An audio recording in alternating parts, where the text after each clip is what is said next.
விசிக மற்றும் இந்திய கம்யூனிஸ்ட் கட்சி, மார்க்சிஸ்ட் கம்யூனிஸ்ட் கட்சி ஆகிய கட்சிகள் என்ன நிலைப்பாடு எடுக்க போறாங்க அப்படிங்கிற கேள்வி எழுந்திருக்கக்கூடிய நிலையில திரு ஸ்டாலின் அவர்களை திரு திருமாவளவன் சந்தித்திருக்கிறார். அவருடைய ஆழ்வார்பேட்டை இல்லத்தில் சந்தித்திருக்கிறார்.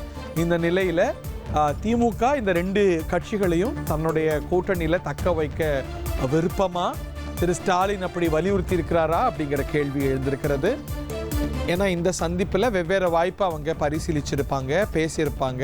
அதில் திரு ஸ்டாலின் அவர்களும் திருமாவளவன் அவர்களும் கூட்டணியில் தொடர்றதா, இந்த அசாதாரண சூழல் கருதி சிபிஐ, சிபிஎம், விசிக, தாவேகாவுக்கு ஒரு இஷ்யூ பேஸ் சப்போர்ட்டோ, வெளியிலிருந்து ஆதரவோ, உள்ளே போய் ஆதரவோ, காங்கிரஸ் மாநில கொடுக்க ஆதரவோ, இதெல்லாம் பற்றி திரு ஸ்டாலின் அவர்கள்ட்ட பேசியிருப்பாங்க. அதில் திரு ஸ்டாலின் சிபிஎம், சிபிஐ மற்றும் விசிக ஆகிய கட்சிகளிடம் திமுக கூட்டணியிலேயே தொடருங்கள், அது ஒரு ப்ரீபோல் அலையன்ஸ் என்ற அளவில் அவர் கூறியிருப்பதாக தகவல் வெளியாகி இருக்கிறது.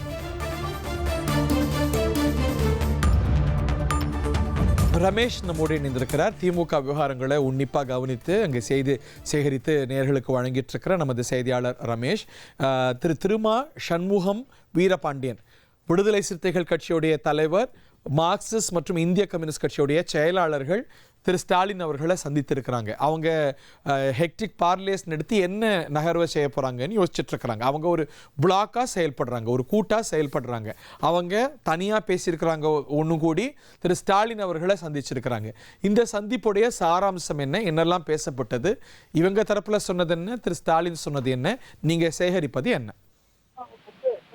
விசிக மற்றும் இரு கம்யூனிஸ்ட் கட்சிகளை கூட்டணியில தக்க வைப்பதற்கு திமுக தலைவர் ஸ்டாலின் விருப்பம் தெரிவிப்பதாக ஒரு தகவல் கிடைக்கப்பட்டிருக்கு. விசிக கிட்ட 2 எம்எல்ஏக்கள் இருக்கிறாங்க, இரு கம்யூனிஸ்ட் கட்சிகளிடையும் தலா 2 எம்எல்ஏக்கள் இருக்கிறாங்க. இந்த நிலையில திமுக கூட்டணியிலேயே 2 கம்யூனிஸ்ட் கட்சிகளையும் விசிகாவையும் தொடர்ந்து கொண்டு செல்ல வேண்டும் என்கிற விருப்பத்துலதான் திமுக தலைமை இருக்கிறது, திமுக தலைவர் இருக்கிறார் அப்படிங்கிற தகவல் தான் திமுக வட்டாரத்திலையும் திமுக தலைமையிடமிருந்தும் நமக்கு கிடைக்கப்படுகிறது. மற்றொரு பக்கம் தமிழக வெற்றி கழகம் விசிக மற்றும் 2 கம்யூனிஸ்ட் கட்சிகளுடைய ஆதரவை எதிர்பார்த்து காத்திருக்கிறது. தமிழக வெற்றி கழகத்திடமிருந்து விசிகாவுக்கு ஆதரவு கேட்டு கடிதம் போயிருக்கிறது. 2 கம்யூனிஸ்ட் கட்சி, மார்க்சிஸ்ட் கம்யூனிஸ்ட் கட்சி, இந்திய கம்யூனிஸ்ட் கட்சி, 2 கம்யூனிஸ்ட் கட்சி கிட்டையுமே அவங்க ஆதரவு கேட்டிருக்கிறாங்க. விசிக தலைவர் திருமாவளவன் என்ன சொல்றாருன்னா, 2 கம்யூனிஸ்ட் கட்சிகளோட சேர்ந்துதான் இதுவரைக்கும் விசிக ஒரு முடிவை எடுத்திருக்கிறோம். நாங்க கூட்டணியில் இருக்கும் போதும் இடதுசாரி கட்சிகளோட நாங்க ஒன்றுபட்டு ஆலோசிச்சுதான் முடிவை எடுத்திருக்கோம்.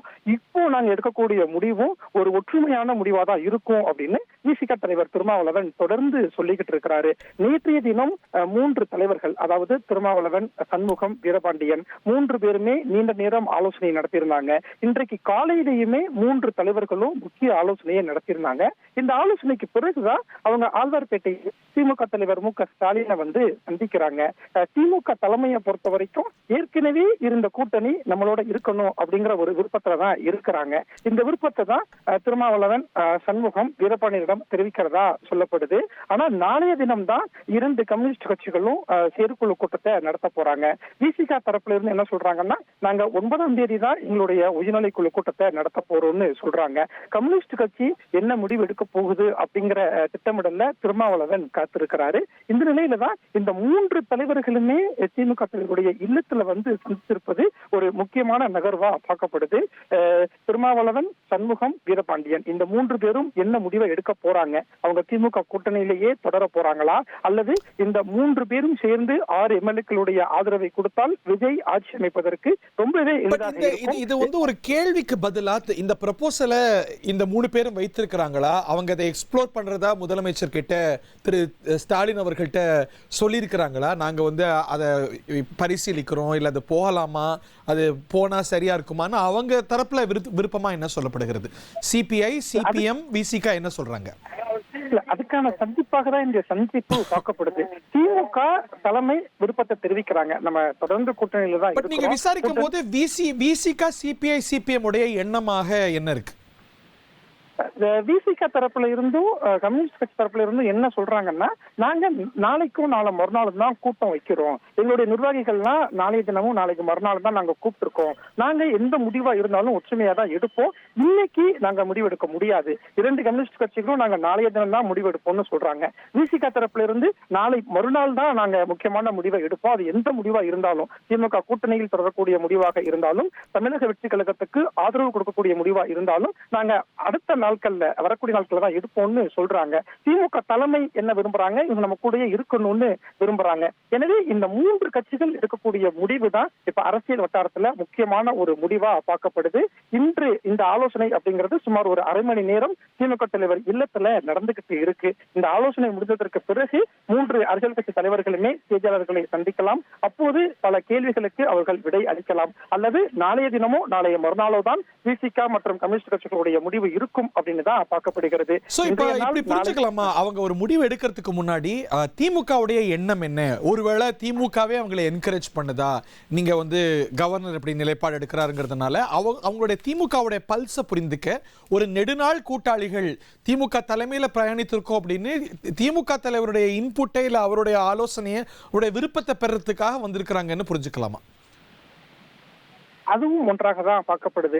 நேற்றைய தினமே திருமாவளவன், சண்முகம், வீரபாண்டியன் திமுக தலைவர் சந்திச்சு பேசியிருந்தாங்க. 1 மணி நேரம் இந்த சந்திப்பு எல்லாம் நடைபெற்றிருந்தது. தற்போதைய அரசியல் சூழல் குறித்து மிக நீளமாக மிக ஆழமாக அவங்க பேசியிருந்தாங்க. ஆனா கம்யூனிஸ்ட் கட்சி பொறுத்த வரைக்கும் அவங்க என்ன ஸ்டாண்ட் எடுக்கிறது அப்படின்னு நிர்வாகிகளோட ஒரு ஆலோசனை நடத்த வேண்டிய தேவை 2 கம்யூனிஸ்ட் கட்சிகளுக்கும் இருக்கிறது. மாநில செயலாளர்கள் இண்டிவிஜுவலா எந்த முடிவும் எடுத்துட முடியாது. நிர்வாக குழு செயற்குழு கூட்டம் தான் முடிவு எடுக்கணும். விசிகாவை பொறுத்த வரைக்கும் திருமாவளவன் நாங்க உயர்நிலைக்குழு கூட்டி தான் முடிவு எடுக்கணும்னு சொல்றாங்க. அதனால விசிக கம்யூனிஸ்ட் என்ன முடிவு எடுக்க போறாங்க அப்படிங்கிறது திமுக வட்டாரத்திலையும் ஒரு பெரிய எதிர்பார்ப்பாக தான் இருக்கு. நம்ம ஒற்றுமையா தான் தேர்தலை சந்திச்சோம், கூட்டணியில நம்ம ஒற்றுமையா தொடரணும் அப்படிங்கிறது திமுக தலைமையினுடைய எண்ணமா இருக்கு. ஆனா 2 கம்யூனிஸ்ட் கட்சிகளுமே தாவேகா அப்படிங்கிற ஒரு ஆப்ஷன் வரும்போது அந்த ஆப்ஷனை எடுக்கலாமா அப்படிங்கிற ஒரு ஆலோசனையிலையும் இருக்கிறாங்க அப்படிங்கிறத பார்க்க முடிகிறது. கம்யூனிஸ்ட் கட்சி, இந்திய கம்யூனிஸ்ட் கட்சி என்ன சொல்லியிருந்தாங்க, ஆளுநர் தமிழக வெற்றி கழகத்துக்கு ஆட்சி அமைக்கிறதுக்கு அழைப்பு கொடுக்கணும், ஆளுநருடைய நடவடிக்கை சரியில்லைன்னு சொல்லியிருந்தாங்க. திருமாவளவனும் அதே ஸ்டாண்ட்ல ரொம்ப உறுதியா இருக்கிறாரு. ஏன் விஜய ஆட்சி அமைக்கிறதுக்கு ஆளுநர் அழைப்பு விடுக்க மறுக்கிறாருங்கிற கேள்வியை கேட்டிருந்தாரு. ஓகே, இப்ப இவங்க ஒரு பிளாக்கா செயல்படுறாங்க, அது தெரியுது. திமுக மற்றும் மன்னிக்கணும், விசிக, சிபிஐ, சிபிஎம், முதலமைச்சர், அவுட் கோயிங் சீஃப் மினிஸ்டர், திமுக தலைவருடைய கருத்தை கேட்டிருக்கிறாங்க. இப்போ நம்ம செய்தியாளர் சொல்வது, திரு ஸ்டாலின் அவர்கள் நம்மெல்லாம் ஒரு கூட்டணியாக தானே செயல்பட்டோம், நம்ம உறவு தொடரணும், நீங்கள் எங்களோட கூட்டணியில் தொடருங்க அப்படின்னு திரு ஸ்டாலின் வலியுறுத்தியதாக நம்ம பார்க்கின்றோம்.